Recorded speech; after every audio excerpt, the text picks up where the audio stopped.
Nothing Phone 2a released. ChatGPT voice conversation feature epic? Tesla Roadster sub 1 second 0 to 60. These are the three stories we're going to delve into together, you and I, today, and have some fun. Okay, so the Nothing Phone 2a just got released today, actually on the 5th of March. It cost $329, which is cheaper than expected. Personally, I thought it would be around $400.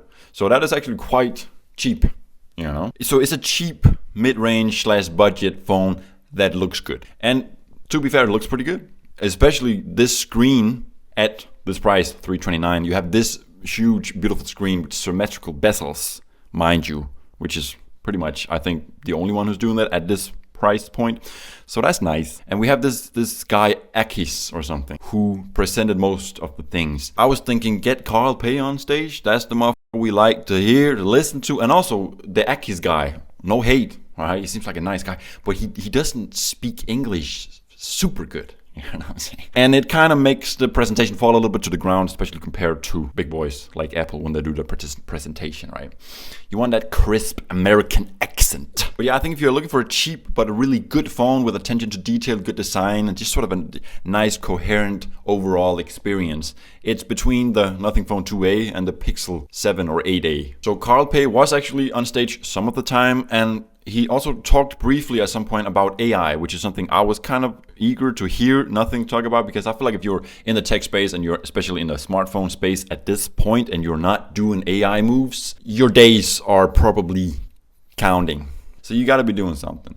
But he came on stage and he was like, I hear what you're saying with AI. And he said that he acknowledges it, and he actually has quite big ambitions for AI, and that he doesn't just want to put on some gimmicky AI features that you can just download on the Play Store, some apps or whatever. He wants to do something grander. Now, what that is, no news about it. The only news is that they are partnering with Perplexity and giving Phone 2a buyers 1 year free of Perplexity Pro. So that's nice, although you could also argue that you can just go to the Play Store and download Perplexity for free, so it kind of defeats what he was talking about. But you know, it's early stages, and it's not actually this is not his big ambitious thing. It's just something that, you know, a little something.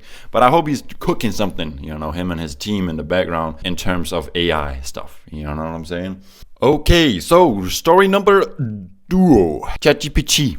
You've heard about it. It's been out for maybe a year and a half now, so not no news.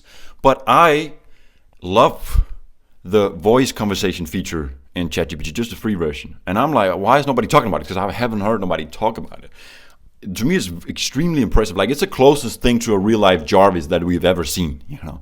I feel like Iron Man out here. So I remember when ChatGPT first came out, I was like, this is wild. I was a little bit scared, a little skeptical. And time went on, and I was like, you know, we all started, you know, globally accepting it and just, you know. But you could only text with it, right? So it was extremely impressive, and it could understand what you said, even if you made some spelling errors or if you were fucking just yapping about some dumb shit. It would understand you, right? Like a very compassionate and patient human being, right? That's not me. I remember thinking, oh, wait.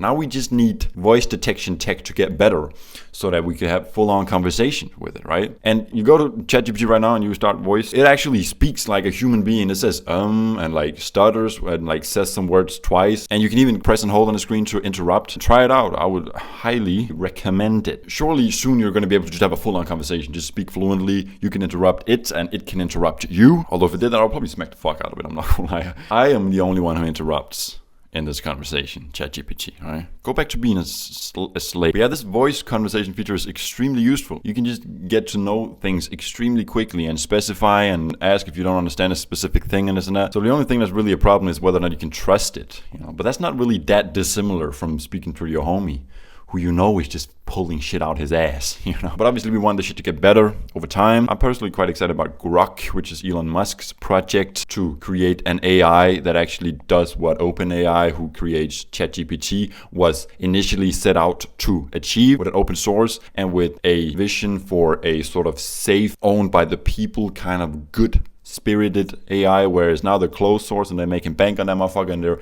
probably going to destroy the modern era and just bring us back down to zero. Dude. So as much as I like this voice chat feature, it's also, kind of alarming that it's that good, you know what I'm saying? But yeah, hopefully Grok is going to adapt the same technology soon so that you can, so then I'll surely switch to that immediately, because I trust that more. I don't know, but I trust that more in terms of truthfulness, because it's been pretty clearly stated by Elon Musk, who is a guy who I generally feel like he's probably a good guy.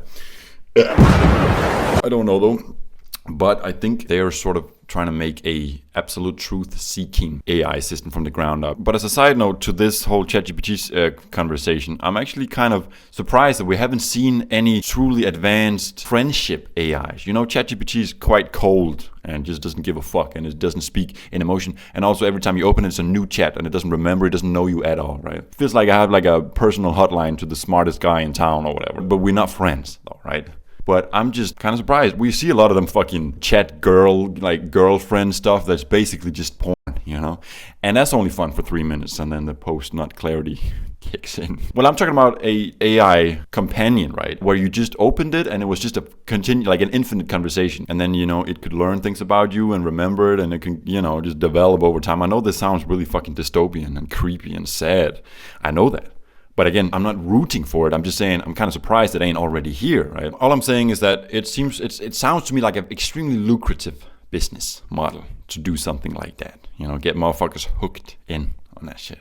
Monthly payments. But I guess maybe the thing is that with something like that, it really needs to be fucking damn near perfect to keep up the illusion of an actual entity that cares about the user, right? Or the other side of it. And maybe the technology is just not quite ready to really keep up with that level of persistent detail and memory and all that stuff. Maybe OpenAI is actually working on that, and maybe it's around the corner. Okay, so quick 2 mentions of quick news. Is anybody else jumping on this bull run that's going on in the crypto space? Are you seeing this shit? Oh God, I just feel the FOMO is kicking in on my end, and I don't know what to buy and I don't know what to do, and I also I'm not in a financial position where I can just play big games. Anyways, I'm rooting for Cock Inu though. You know what I'm saying? Also, another thing, Trump has just been ruled by the Supreme Court to be allowed to run for president again.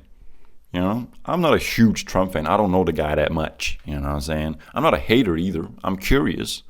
I don't like Biden, right? I'll say that. I'm not scared to say that shit, or maybe I am. I just think it's good. I think you can't just.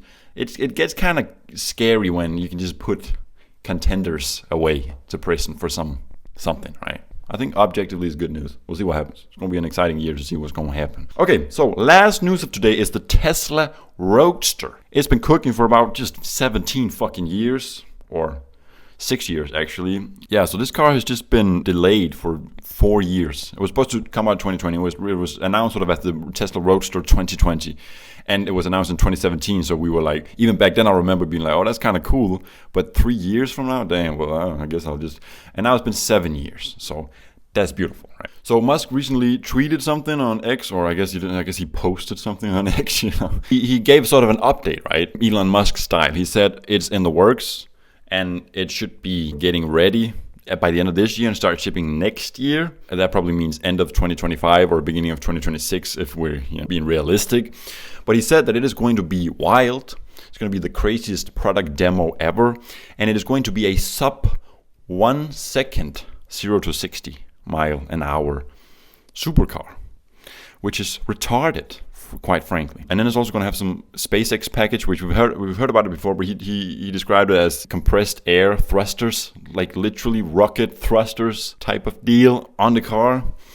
It sounds like something that wouldn't come out, right? But I actually do think at this point they have to, they have to release it, and they are going to do it. So, but how crazy is it going to actually be in reality? Are the features something that you can only sort of activate for a short time, once a week or whatever? And is it also even legal to launch from 0 to 60 in, let's say, 0.8 seconds or whatever? That's, the G's at that speed might take you out, But it's exciting nonetheless, though. And I do like the idea of a supercar from Tesla. It will also sort of put Tesla again on the map as top electric car company, because they have been sort of pushed a little bit to the side in that top end space.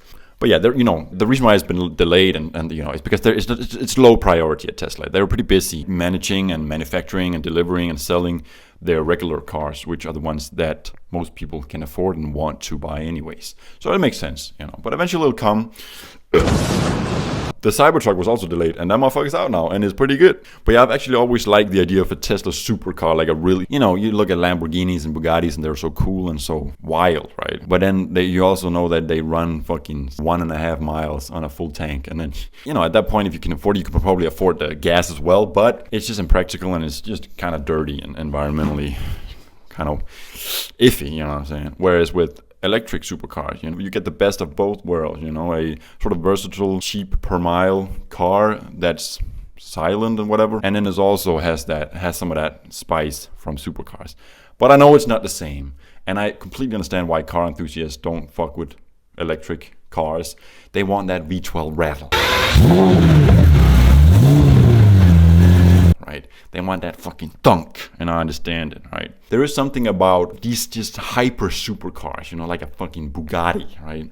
There's something about it. Like if a Tesla Model 3 is the guy whose voice cracks when he's trying to literally just talk to his own mother, then a V12 Bugatti is the guy who's doing all the moms in the neighborhood.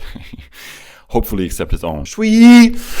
Alright, that was today's tech news. And remember, Joe Biden, he ain't running America. You know that. Also, people forget that war is business, and business needs profits. So if Biden ain't running America, and if America is sending billions of dollars worth of weapons equipment to the war in Ukraine to help kill innocent people, then maybe America ain't run by ethics, but instead the weapons industry wanting to cash out on this motherfucker. Did I say too much? Did I? FBI, open up! Alright, bye. Love.